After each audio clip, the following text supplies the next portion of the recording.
When we sit down for quarterly calls, when we sit down with onboarding calls, when I sit down for 1-hour strategy calls, when I talk to podcasters ever, there's 3 questions that I always want to know the answer to.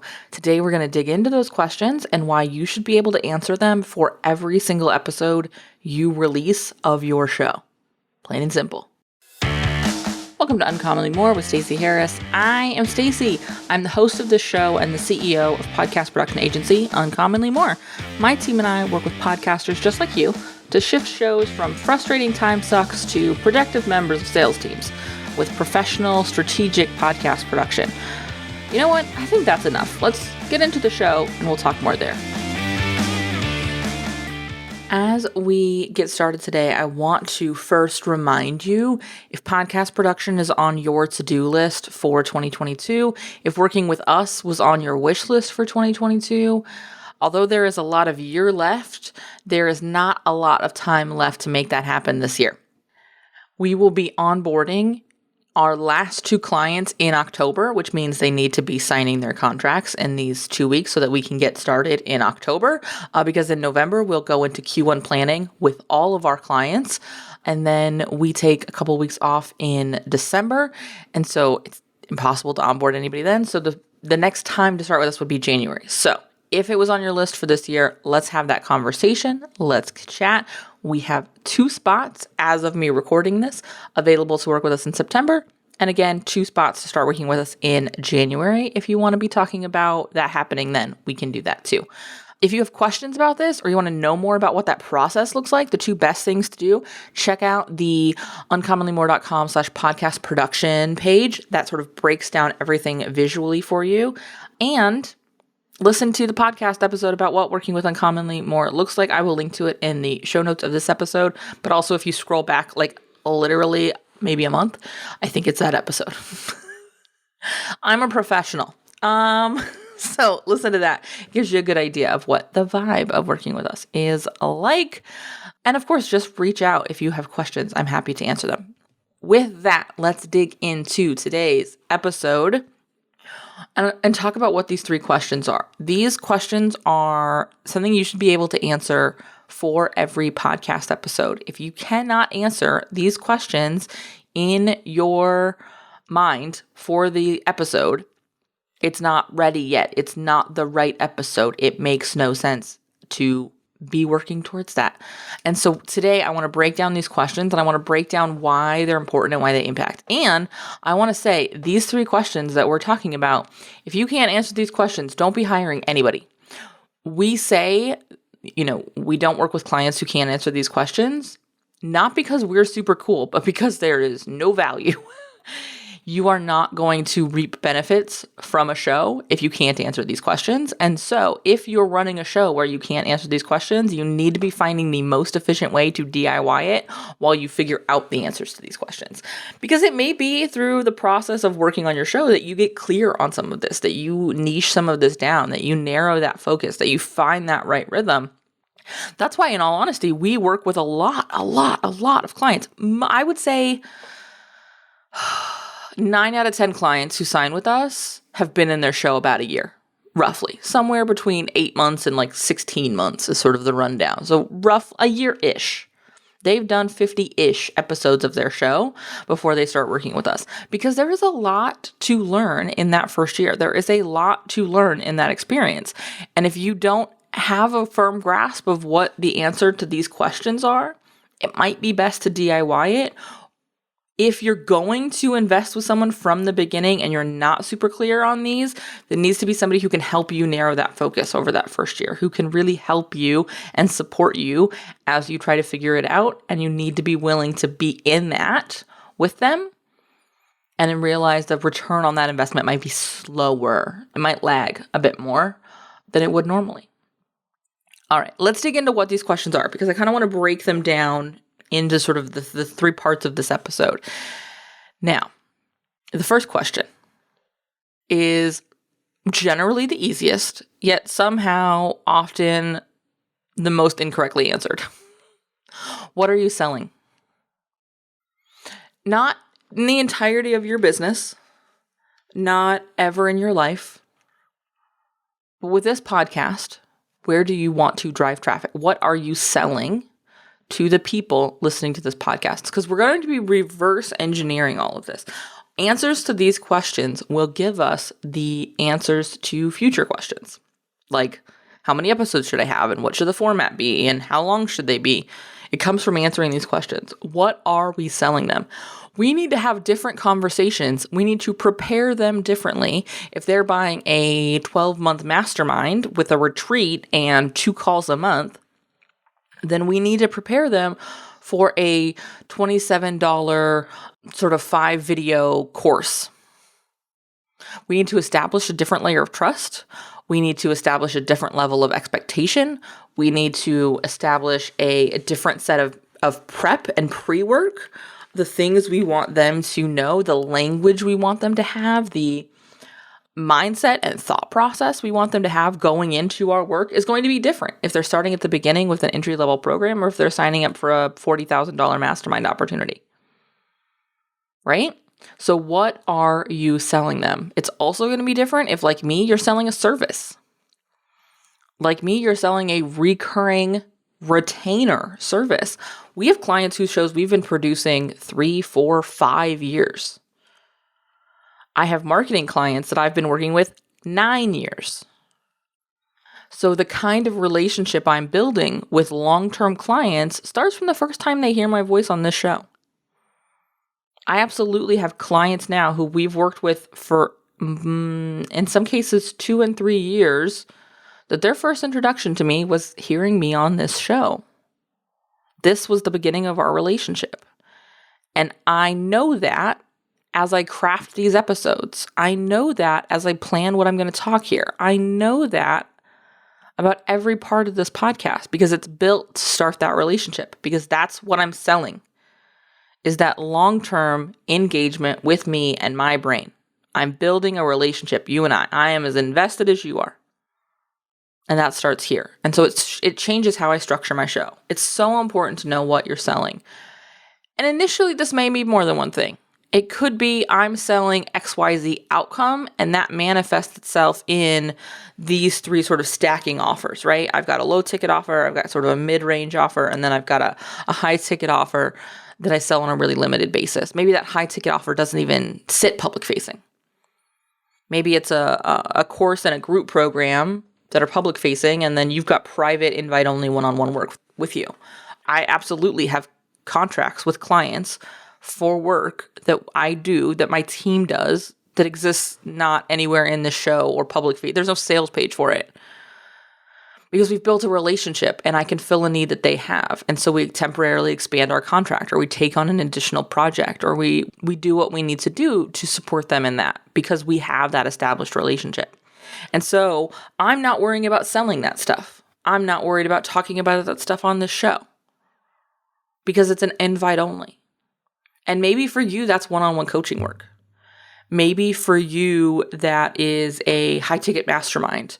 Maybe for you, that is done-for-you services. Maybe forward-facing, it's here's how to do this thing, and I sell this course, and I do this consulting work, but also behind the scenes, there is a done-for-you option. I don't need to be talking about or preparing people for that behind-the-scenes offer in the course of my show, in the course of my episodes. And so think about, instead, big picture what you're selling them. Big picture, I'm selling people strategic content marketing. And quite frankly, we could streamline that even further if we want to talk about like global, streamlined strategic marketing. Because that's what I do. It happens to live in the land of podcasting. It happens to live in the land of content. And so that's what we talk about here. Strategic podcast content, marketing, production, using your show as a sales asset.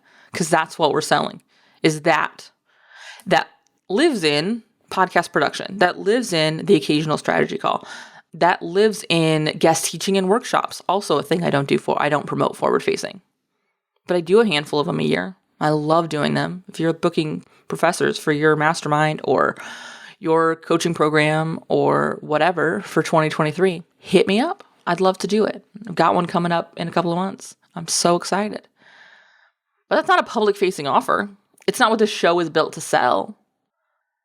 I'm focused here on what this show is built to sell. And I want you to be doing the same thing with your show.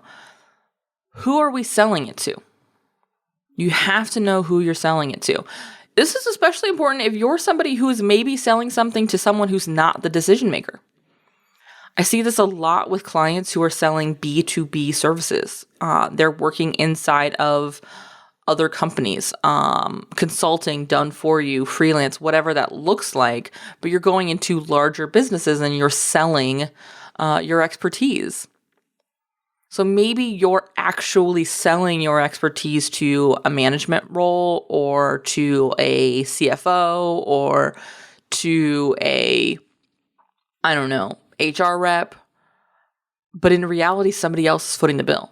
In the, actual contract, someone else is writing the check, not the person you're actually selling to.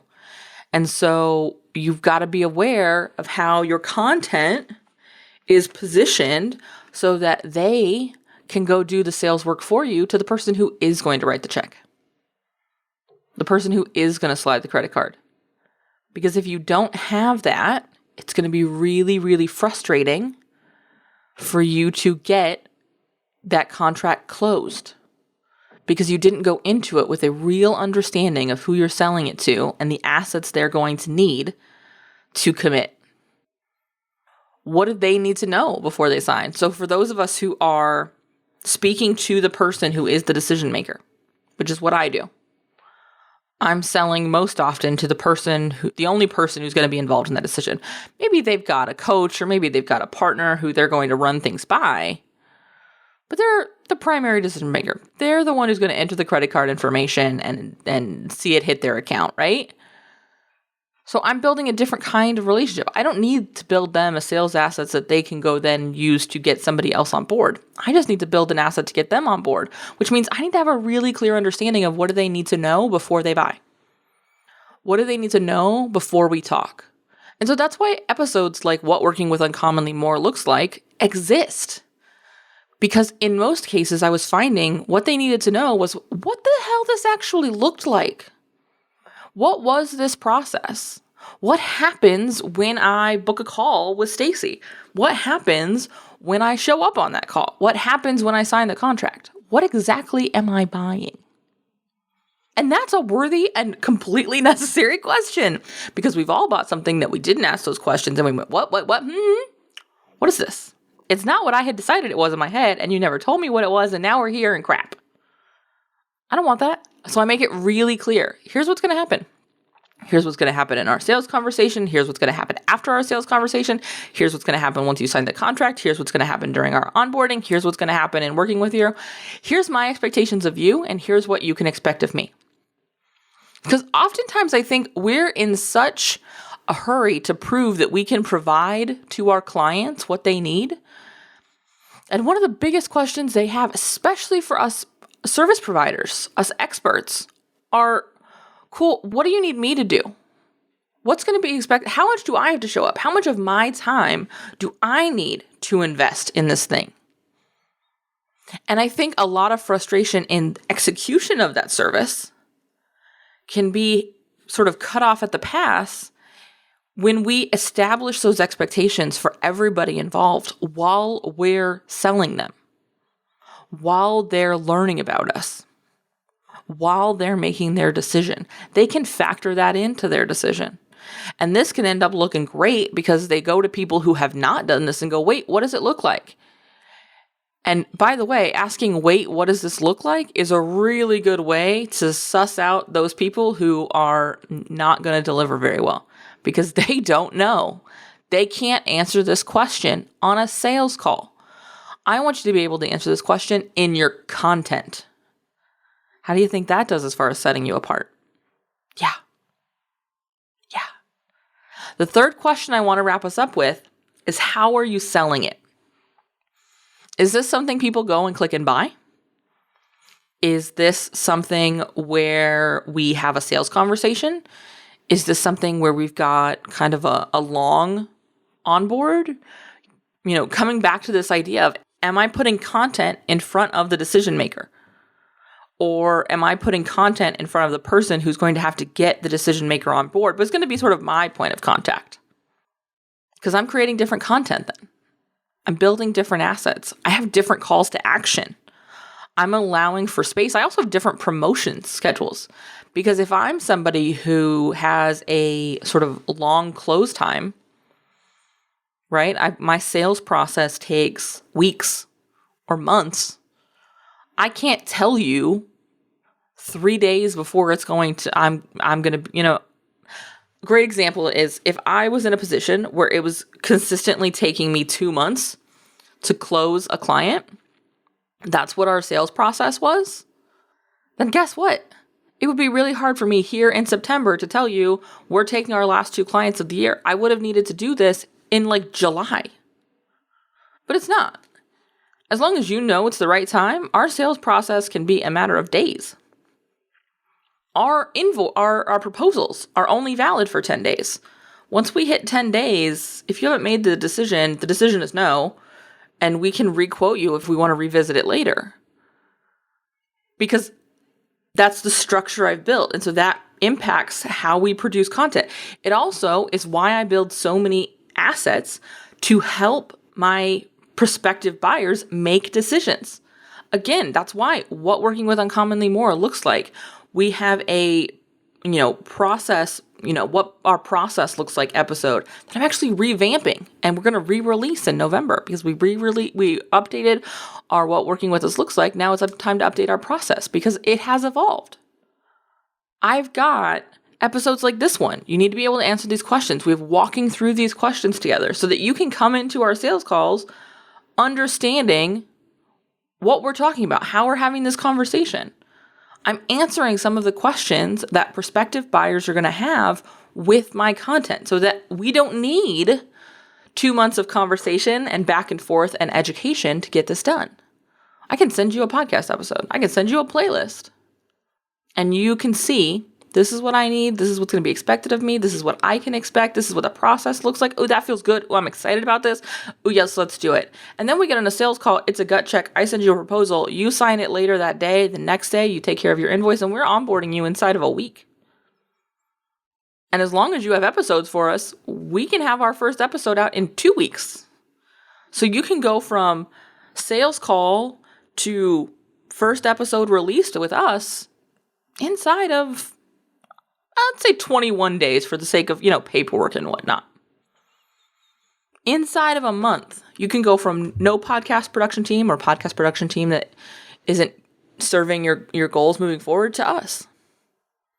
And so I didn't need to start talking about this in July, but we're closing the door in October 1st to these contracts because October will be the time we're actually doing that onboarding work. So we've got those first episodes coming out in October, late October, early November. And you are onboarded before we hit sort of our crush and our rush. You're onboarded before we start doing our Q1 calls with clients. You can flow right into the system. So I had to make that decision because I have an understanding of how I sell, what that sales cycle looks like, what that onboarding, how I deliver.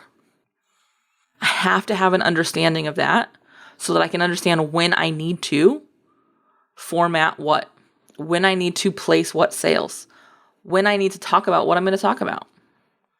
In October, you're going to hear me talking about some other things. We're going to be talking about some sort of like podcast housekeeping stuff because I'm going to have an offer that I am promoting that's special and unique and only going to be available in October. We're going to test it in October. We're going to test 3 of them. I teased this a little bit last episode. If you want to be a part of that, the decision will be fast and we'll get you booked. I will sell and deliver these in October. I might deliver some of them in early December if I need to with payment plans. But I know where that's going to be, and so I know where I need to sell it. I was able to reverse engineer that because I knew how I was selling it. And so I want you to look at what are your answers to these questions. What are you selling? Who are you selling it to? How are you selling it to them? Because if you don't know the answers to those questions, it's time to pause your podcast, whether it be in the idea stage or in production. You've got to know the answers to these questions. And these are the questions we ask our clients every quarter when we sit down and we build those 12 weeks of content. When we build that content calendar, when we look at what's happening next and we go, cool, how do we support those goals? Here's the episodes we need. What are the thing they're looking for? This is how we're building essentially a podcast funnel with our clients, so that the podcast can sit top of funnel and be effective as a way to move them through the decision-making process and either buy or go find somewhere else to be so that they can get the solution they need. Because I don't want people who are looking for my solution to be sitting here in I don't know land if they need to be somewhere else in a thing that's going to be a better fit for them. For example, if you're thinking about a podcast and these are the questions you're running into, I want you to go find a business coach, a really good one. I have names for you. Send me a DM. But you shouldn't be having these conversations and talking to a podcast producer. You should be talking to a business coach. Shout out to Tara Newman and the Bold Profit Academy. She has in the Bold Profit Academy, she's got something called Offer Creation. It's going to help you be able to answer these questions. If you went through that process, you would know the answers to these questions. And then we could have a conversation. But I don't want you sitting here thinking I'm the solution if really there's a whole other solution you need to find first. Because it's going to mean I'm never valuable to you. If you can't answer these questions, I'm no good to you. And so I want you to find a place where you can be supported. On the flip side, if you can answer these questions, let's go. Let's do this. I'm excited. Let's roll. Because you're ready to take that next step. You're ready to put some real energy and focus behind this and see results. So if that's you, head over to uncommonlymore.com/podcast production. Let's have a conversation. Let's get you on the books for 2022, or let's get you started for January of 2023. Either way, I'll see you back here next week and what's possibly the most rushed outro I've ever done in my life. I'll see you next week. Bye. If you made it to this point of the show and you still happen to be listening, which statistically is unlikely, I want to say thank you for listening. Thanks for hanging out with me today, and I want to hear from you. So reach out on social or via email and let me know what actions you're going to take from today's episode, because honestly, that's why we produce this show. That's why I record this show. It's why my team does all the work to release this show. It's so that we can help you. You can help make a difference in your show and consequently in your business. If you haven't left a review for the show, head over to ratethispod.com/more. It's an easy way to show some love to the show and also help us reach more podcasters who are looking for the same kind of support you were looking for. If you have any suggestions or ideas or thoughts you would like me to address on the show, be sure to reach out. Again, like I say a lot, this is the start of the conversation, and I can't wait to hear what you have to say.